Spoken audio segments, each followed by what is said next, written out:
চারটা কথার এক নম্বর কথা ধরো হাত উপরে তোলেন তো, কথাগুলো বোঝার দরকার, কারণ উপরে তোলাইতেছে হাত সোজা করেন, আঙুল খুলেন, নাড়াচাড়া দিন। যাক নাই তো সব মাশাআল্লাহ। কেউ ঘুমান নাই তো? যারা যারা ঘুমাইছেন হাত নামান,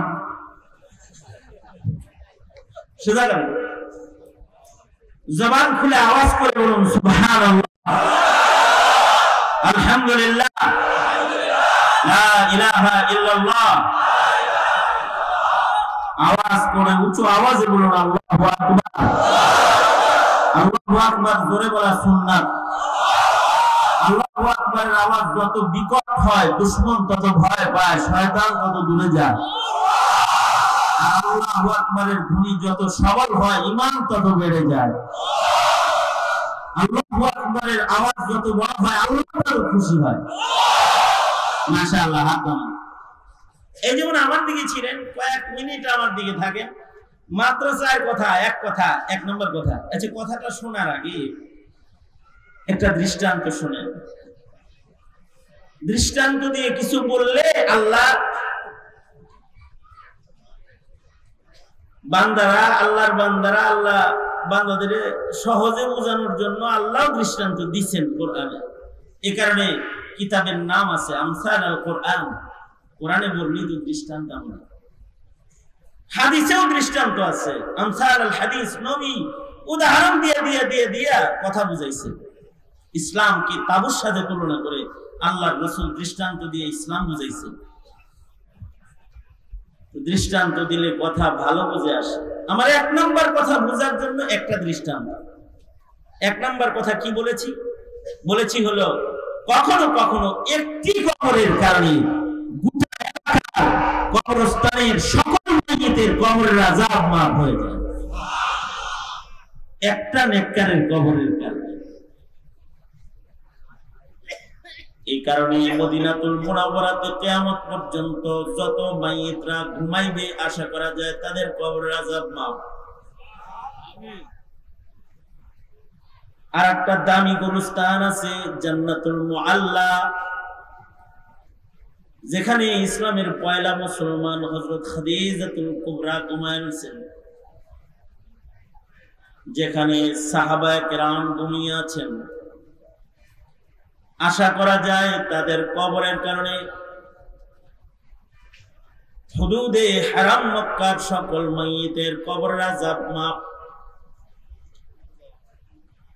আর একটা স্মরণীয় গুরুস্থান আছে মাকবারাতুল হুজ্জাজ, হাজীদের কবরস্থান। যদি হজে যায় কেউ মরে যায় তাহলে শরায়াতে হাজীদের গুরুস্থানে দাফন হয়ে যায়। আশা করা যায় ইহরাম করা কোন মাইয়িত যারা আল্লাহর নামে ঘর থেকে বের হয়েছে তাদের কবরে আসমানের মালিক আল্লাহ আযাব দিবে না। কবরের আলামকে শরীয়তের ভাষায় বলে বরজখের আলাম। বরজখ, বরজখের উপরে যার বিশ্বাস নাই তার ঈমান নাই। নতুন প্রজন্মের বরজখের উপরে ঈমান নাই।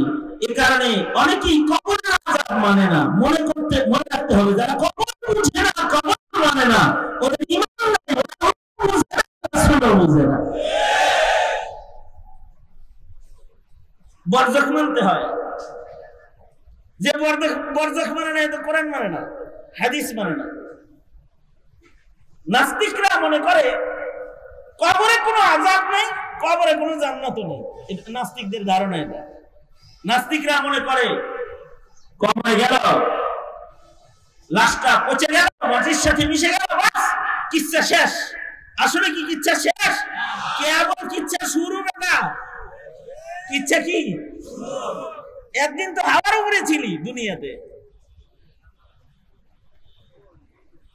মরার পরে এখনো আসল জগৎ শুরু, হয়তো জান্নাত নয়তো দোজখ। মৃত্যুর পরে হয়তো জান্নাতে চলে যায়, নয়তো আগুনে চলে যায়, নয়তো বাগানে চলে যায়। এই কারণে আল্লাহর রাসূলকে দুনিয়ার মাটিতে জান্নাতের বাগান দেখাইতে আল্লাহ তাআলা মিরাজের রাত, এই কথা খেয়াল করার মতো, খেয়াল করে না শুনলে কিচ্ছু মনে থাকতো না। আল্লাহর রাসূল কি মিরাজের রাতে আল্লাহ তাআলা মসজিদুল হারাম থেকে মসজিদুল আকসায় যে নিছেন, বুরাক যুগে আল্লাহর নবীকে মসজিদে হারাম থেকে আল্লাহ তাআলা মসজিদুল আকসায় নিছেন ফিলিস্তিন। সুবহানাল্লাযী আসরা বিআবদিহি লাইলাম মিনাল মাসজিদিল হারাম ইলাল মাসজিদিল আকসা। পবিত্র মহান সত্তায় মসজিদে হারাম থেকে মসজিদে আকসা পর্যন্ত তার বান্দাকে সফর করাইছেন। কি জন্য সফর করাইছেন? লিনুরিয়াহু মিন আয়াতিনা। এর তাফসীরে মুফাসসিরিন বলেন কি আয়াত দেখানোর জন্য, কি দেখানোর জন্য নবীকে মসজিদে আকসায় নিছেন? মসজিদে আকসার আশপাশে যেহেতু লক্ষাধিক নবীর আগমন ঘটেছে, এই মসজিদুল আকসার আশেপাশে ৭০,০০০ বেশি পয়গম্বরের কবর আছে। এই সব দেখানোর জন্য, নবীদের সাথে জিয়ারত করার জন্য, নবীদের কবরের হালত দেখানোর জন্য আল্লাহ তার বন্ধুকে সফর করা মক্কাতুল মুকাররমা থেকে মসজিদুল আকসা পর্যন্ত নিয়েছেন। এবং আল্লাহর রাসূল মেরাজ থেকে এসে কবরের বর্ণনা দান করছেন। আল্লাহর রাসূল বলেন, আমি যখন যাইতেছিলাম জাবাল আহমার বরাবর, সেখান থেকে খুশবু বের হইতেছে। জিবরাইলকে বললাম, খুশবু কিসের? এটা ইমানদারের কবরের খুশবু। সুবহানাল্লাহ, আস্তে করে বলেন। হযরত আসিয়া সহকারে ফিরাউনের ঘরে যারা শাহাদাত বরণ করেছে, ইমানদার ওরা এই নিচে ঘুমায় রয়েছে, ওদের কবর থেকে খুশবু বেরোতেছে। খুশবু জান্নাতের কবরের খুশবু। মিরাজ থেকে এসে আল্লাহর রাসূল বলছেন, আল্লাহর রাসূল সাল্লাল্লাহু আলাইহি ওয়াসাল্লাম বলেন, নিচের দিকে নজর করে আল্লাহর রাসূল তাকায় দেখে মুসা নবীর কবরের ভেতরে পয়গম্বর মুসা কবরের ভেতরে দাঁড়িয়ে নামাজ পড়তেছে। কবরের হালত দেখতে দেখতেই নবী গেছেন মসজিদুল আকসা। এখানে কবর হয়তো আগুন হয়, নয়তো বাগান হয়। আল্লাহর রাসূল বলতেছেন, আল কবরু রাওযাতুম মিন রিয়াজিল জান্নাহ আও হুফরাতুম মিন হুফারিন নার। এখন আপনারা বলুন, আমরা কি এখানে কেউ এমন আছি যারা কবরে যাওয়া লাগবে না? আছেন কেউ এরকম? এখানে কেউ আছেন? সবার কবরে যাইতে হবে এই বিশ্বাস তো সবার আছে। এখন প্রশ্ন হলো, আপনার কবর কি আপনি আগুন বানাইবেন না বাগান বানাইবেন? এটাই হলো কথা। কখনো কখনো কবরের পরিবেশ জান্নাতের বাগান হয়ে যায়, এটা আমার ১ নাম্বার কথা। আমি যে ওয়াজটা করলাম এতক্ষণ, এই ওয়াজটাই করতেছিলেন। মনে আপনি দাঁড়াইছেন কেন? এই দাঁড়াইছেন কেন? আমার নজর আপনার উপর করতেছে। ব্রেনে বাড়ি দেয়, বসেন। তা আমি যে বয়ানটা করলাম, এই বয়ানটা কাসেম নানতুবির আগে চিনেন। কাসেম নানতুবি হয় হুজ্জাতুল ইসলাম, কাসিমুল উলুম ওয়াল খায়রাত। কাসেম নানতুবি রাহমাতুল্লাহি আলাইহি, যিনি মাদ্রাসা শিক্ষা প্রতিষ্ঠাতা, উনি যদি দেওবন্দ না করতেন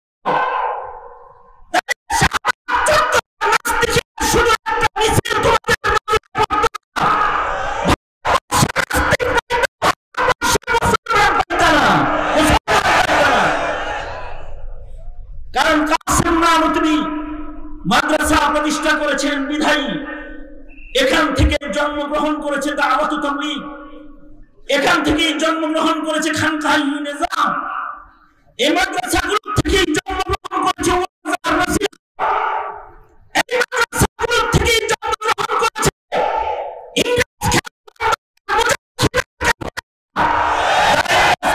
ছিল।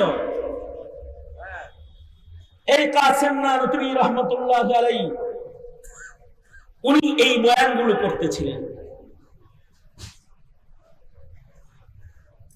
তো ওনাকে একজন একটা প্রশ্ন করছে, যিনি প্রশ্ন করেছে তার নাম হলো আল্লাদিন। নাম কি? কে প্রশ্ন করছে? আল্লাদিন। আল্লাদিন একজন মূর্খ সাধারণ মানুষ, হযরত কাসেম নানুতুবির খাদেম। সে প্রশ্ন করে বলে, ঈমান নাই, আমল নাই, ভালো মানুষের কবরের লগে কবর হইলেই জান্নাত। জিনিসটা কিন্তু কাসেম নানুতুবি আমি আল্লাদিনের বুঝে আসে নাই। আমার এখনকার আলোচনাটা বুঝলেই কোন কবরস্থানের দরকার কেন এটা বুঝে আসবে। কবর যদি বিক্ষিপ্ত হয় তাহলে কবরের পারে বৈশা, বাপের কবরে পাশে বৈশা ছেলে পেশাব করে। এই যে গুরুস্থান পাশে বসে মুখ ভালো লাগছে। আমি নিজে গেছি রংপুরে এক এলাকায় যায় দেখি, মানে পার্সোনাল দাওয়াতি কাজে রংপুর মিঠাপুকুর এলাকায় আমি গেছি, যায় দেখি গোটা থানার ভেতরে একটা গুরুস্থান নাই। দেখি কবরের পারে বসে বসে তাস খেলে, নাতিরা দাদার কবরের পাশে তাস খেলা লাগছে, আর বাচ্চারা চাচার কবরের ওয়ালের উপরে বয়ে বয়ে বিড়ি খেতেছে। আমি এলাকার নেতাদের বললাম গুরুস্থান নাই, এত আলাদা আলাদা কবর কেন? আমাদের এলাকায় কবরস্থান নাই। আল্লাহর রাসূল গুরুস্থান প্রতিষ্ঠা করেছেন, কবরস্থান প্রতিষ্ঠা করেছেন। আপনারা কবরস্থান বানান, কারণ কখনো কখনো একজন নেককার মুমিনের উসিলায়, একজন ইমানদারের উসিলায় যেমন আল্লাহ গজব বন্ধ করে, একজন মানুষ আল্লাহ আল্লাহ বললে যেমন ইসরাফিলের সিংহা বন্ধ থাকবে। কখনো কখনো একজন নেককারের কবরের কারণে গুরুস্থানের হাজার হাজার মাইয়িতের কবরের আযাব মহান আল্লাহ মাফ করে দেয়।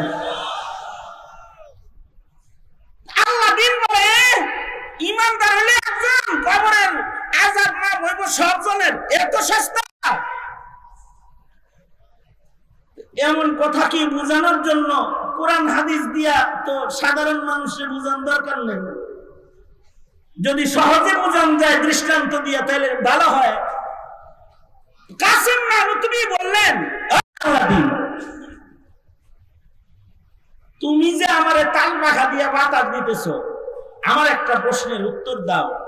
সেটা হলো এই, তোমার তাল পাখার বাতাস খালি আমার লাগতেছে না ডান পাশে বাম পাশে যারা বসা আছে তাদেরও লাগতেছে? কয় কেন?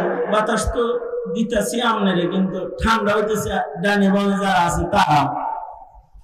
ওই যে ওই যে ওই যে তাল পাখা ঘুরাইতেছে একটা, একজনের বাতাস দিতেছে, লাগতেছে চতুর্দিকে যারা আছে সবার।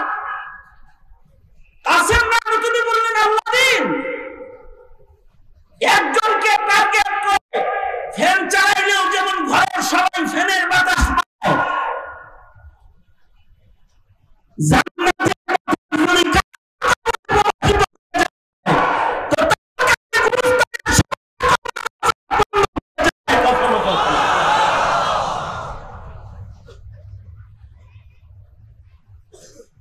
তবে একটা সময় ছিল যখন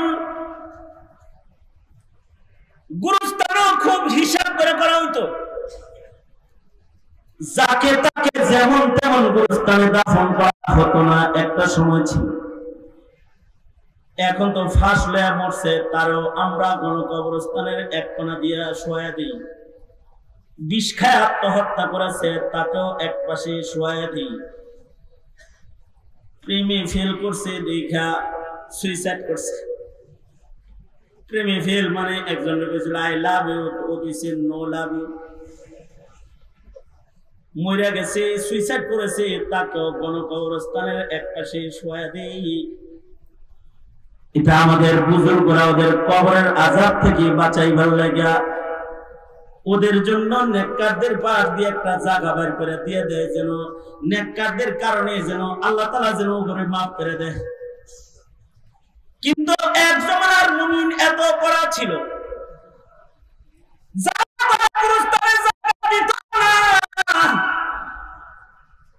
যেমন উজবেকিস্তানে একটা কবরস্থান আছে, কবরস্থানের ওয়াকফকারী যিনি, তিনি ওয়াকফ করার সময় ওসিয়তনামা লিখেছে যে আমি গোরস্থানের জন্য মাটি ওয়াকফ করে দিয়ে গেলাম, কিন্তু আমার ওসিয়ত হলো আমার ওয়াকফ করা মাটির ভেতরে কেউ যদি নিজের কবর বানাইবা চায় তাইলে তার নাম মুহাম্মদ হইতে হবে, অর্থাৎ আমার নবীর নামে যার নাম, সে এই গুরুস্থানে জায়গা পাবে। গুরুস্থানের নাম মাকবারে মুহাম্মাদিয়া, মুহাম্মাদিয়া কবরস্থান।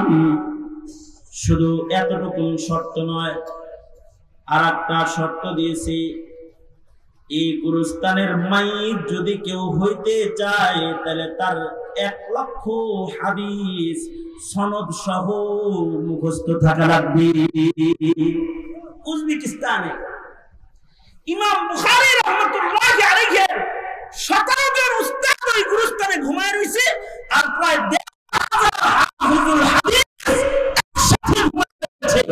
দুনিয়ার আমরা বলে যে জান্নাতুল বাকিয়া মুআল্লা বলে সবচেয়ে দামি কবরস্থান, যেখানে প্রায় 2000 হাফিজুল হাদিস একসাথে ঘুমায় রয়েছে।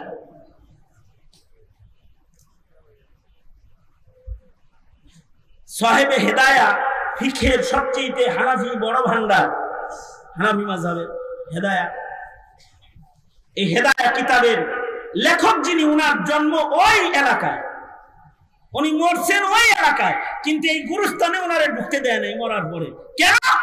উনার 1 লক্ষ হাদিস মুখস্থ ছিল, কিন্তু উনার নাম মুহাম্মদ না, এজন্য কয় তোমার জায়গা এখানে না। আমাদের কবরস্থানে এমনটি বলা হয় না।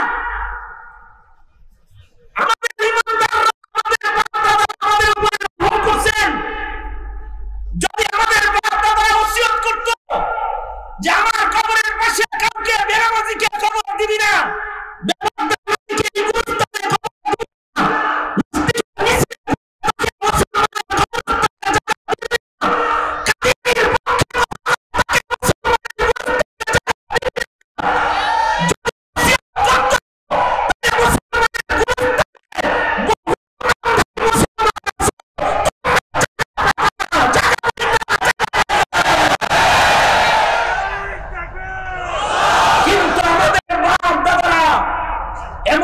শর্ত দেন তোমার দর্শকের আগুন থেকে কোনো না কোনো ভাবে বাঁচাইতে চায়, এটা নবীর নায়েব হওয়ার কারণে। তাছাড়া মৌলবীরা কইতো যে আমরা হাফেজরা সব এক জায়গায় ঘুমাবো, কোন জাহেলের লগে ঘুমাবো না। মুফতিরা বলতো যে মুফতিরা সব এক গুরুস্থানে ঘুমাবো, পাবলিকের লগে আমরা নেই। তাবলিগরা বলতো যে আমরা চিল্লা সবার সাথে ঘুমাবো,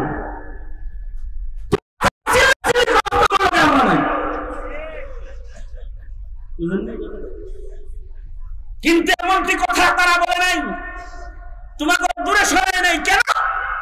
তারা যে নায়েবে নবী এর লেগা নবীজিও চেষ্টা করছে শেষ পর্যন্ত চেষ্টা করছে। মুনাফিকদের সর্দার আব্দুল্লাহ ইবনে উবাই ইবনে সুলুল, মৃত্যু আগে মুনাফিকের সর্দার নিজের ছেলে আব্দুল্লাহ ইবনে আব্দুল্লাহ সাহাবীকে কয়,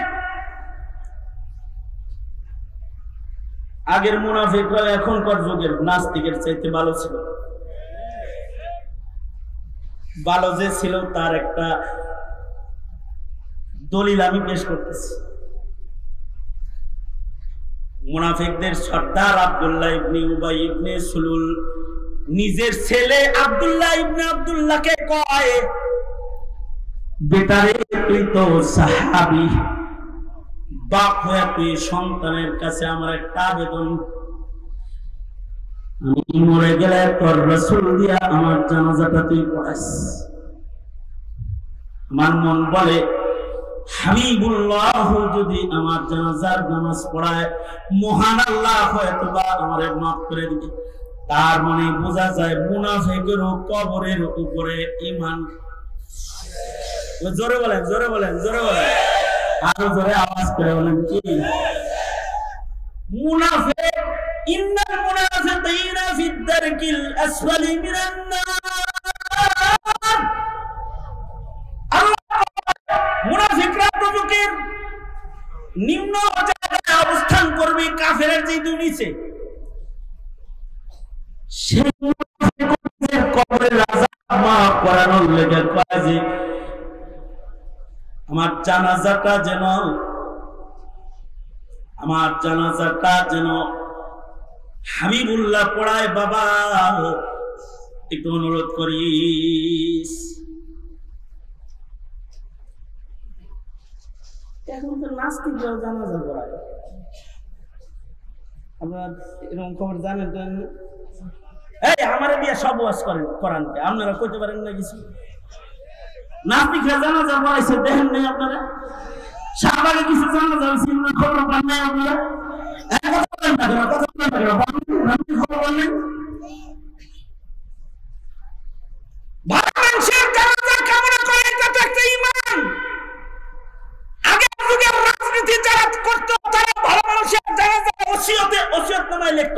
মোহাম্মদ আলী জিন্নাহ মরার আগে ওসিয়তনামায় লিখেছিল।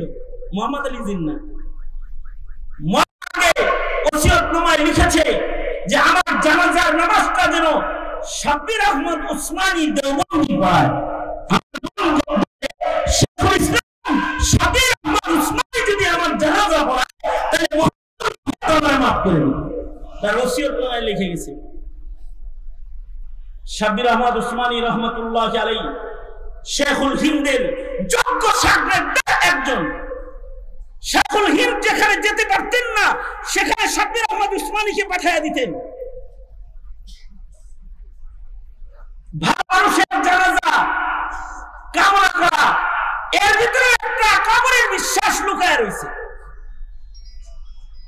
দুঃখের কথা কইতে গেলে তো কান্না লাগবে ওয়াজ বাদ দিয়া।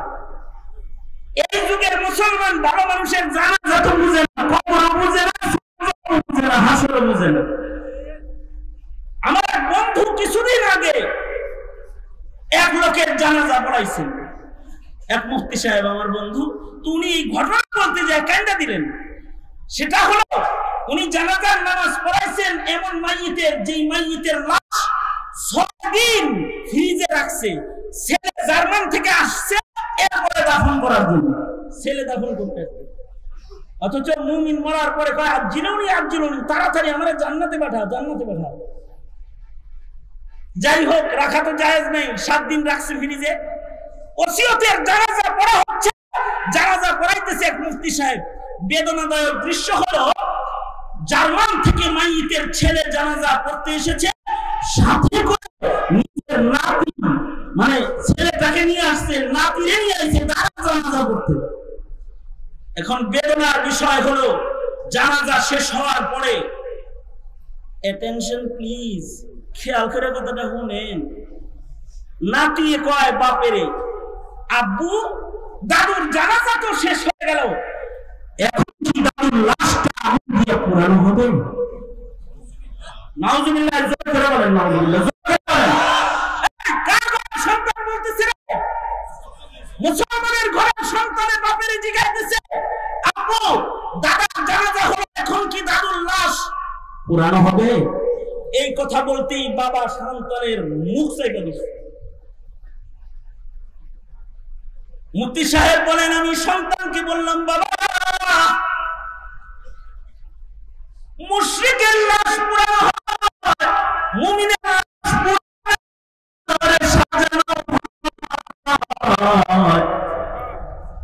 আতর গোলাপ দিয়া ওকে সাজানো হয়, ওরে নতুন কাপড় পরানো হয়, আর ওকে জান্নাতের বাগানে শোয়ানো হয়। ফিরিস্তা এসে ওকে বলে নাম কারাউমাতিল আরুস, বাসরের ঘুম ঘুমাও,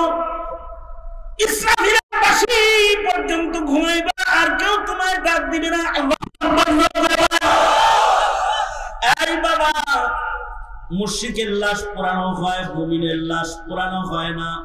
জরায়েত হইরা মুফতি সাহেব বলেন আমি কাঁদতে লাগলাম। বেদনার বিষয় হলো বর্তমান সমাজের নবপ্রজন্মের দ্বীনি জ্ঞান এত কম। মরার পরে লাশ কি করা লাগে তা পর্যন্ত মুসলমানে জানে না। দাফনের জন্য অন্য মানুষ টাকা আনতে হয়, দাফন করতে হবে তাও জানে না। অবশ্য হিন্দি ছবি দেখতে দেখতে মরার পরে হিন্দুর লাশ পোড়ানো হয় এটা জানে। নিজের গ্রুপের মানুষের মরার পরে কি হয় তা না শিখার কারণে বাপের জিগায় দাদার লাশ পোড়ানো হবে নি। অপেক্ষা করো, যদি এমন মূর্খতার শিকড় গভীরে যাইতেই থাকে তাহলে ওই দিন বেশি দূরে নয় যে হিন্দি ফিল্মের নকল করে সন্তান তার দাদার লাশ আগুন দিয়ে পোড়াবে, দাফনের জন্য গুরুস্থানে নিবে না। অপেক্ষা করো, অপেক্ষা করো। এদেশের মোল্লা করে জঙ্গি মহিলা তাদের মুখে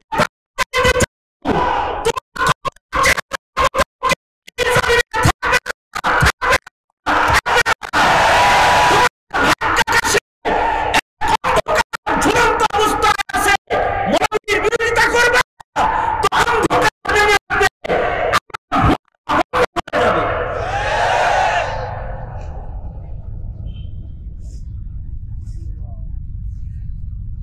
এই কারণেই গুরুস্থান দরকার। কখনো কখনো এক মাইয়িতের কারণে গোটা এলাকার মাইয়িতের কবরের আযাব মহান আল্লাহ মাফ করে দেয়। তবে এটা একটা শতসিদ্ধ কথা, এটা আমার লাস্ট কথা। আর দিয়া দুই কথা গেছে না,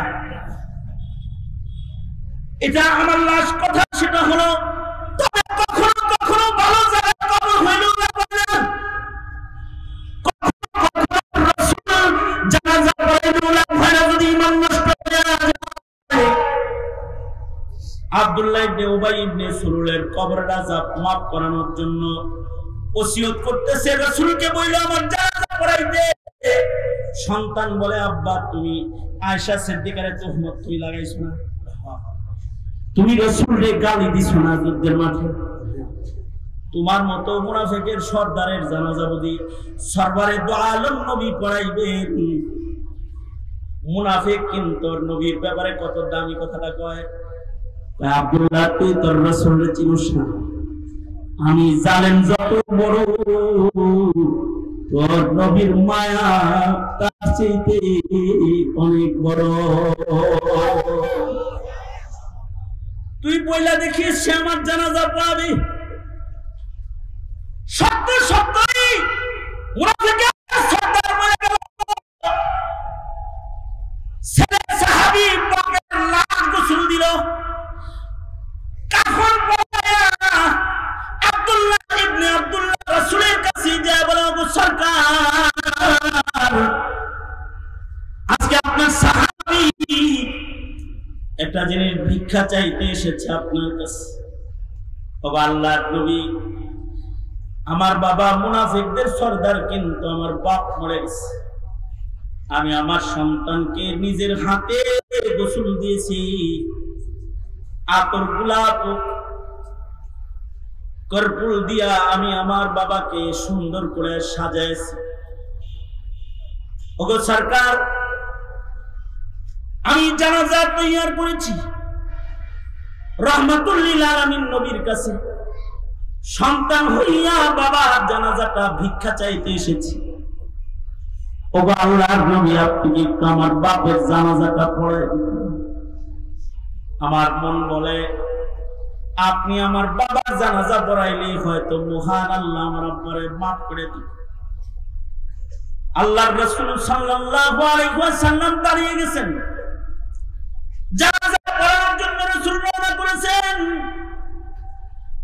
হযরত ওমর পিছন থেকে রাসূলকে টেনে ধরে কয় সূরা মুনাফিকুন নাযিল হইছে, মুনাফিকের সর্দারের জানাজা পড়াইতে কি যান?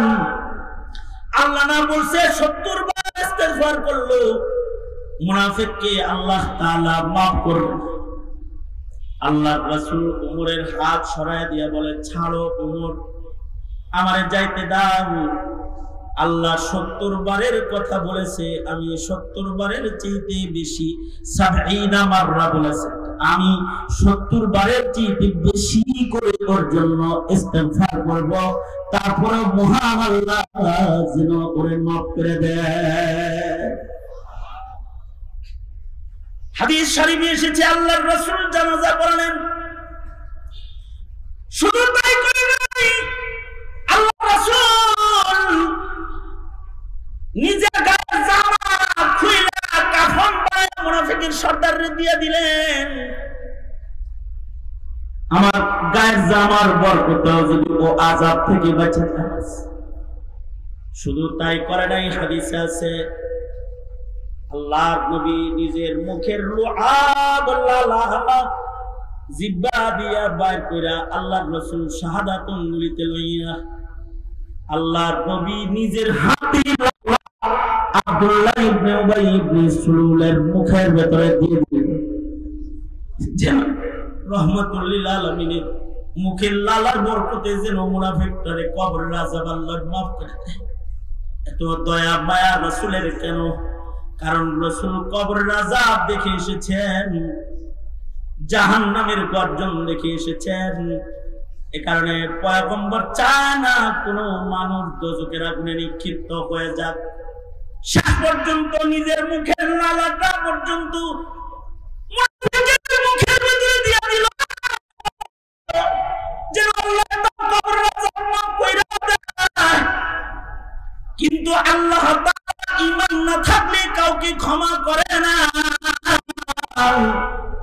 আল্লাহ তাআলা বন্ধুকে ডেকে বলে, বন্ধু, একটা মুনাফিকের জানাজা পড়াইতে কে বলেছে আপনাকে? যার ঈমান নাই এমন মুনাফিকের জানাজা আপনি পড়াইলেন, সাবধান করে দিলাম আপনাকে, সামনের থেকে কোন মুনাফিকের জানাজার নামাজ আপনি আর পড়াইবেন না।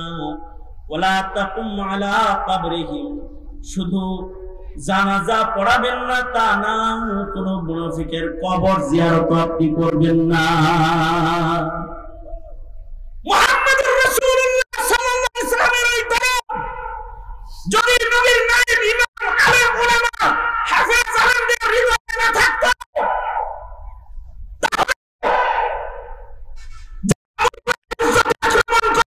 নবীর সুন্নাতকে জানাই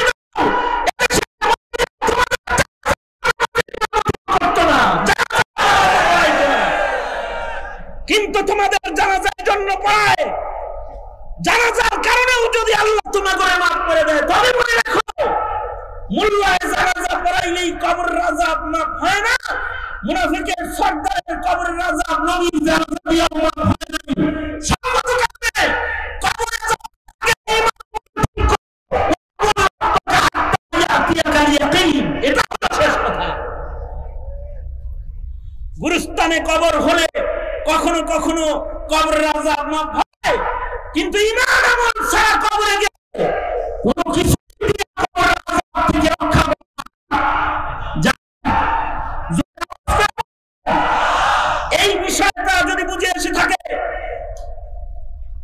গুরুস্থানও চাই, ঈমান আমল ঠিক করতে চাই, ঠিক কিনা?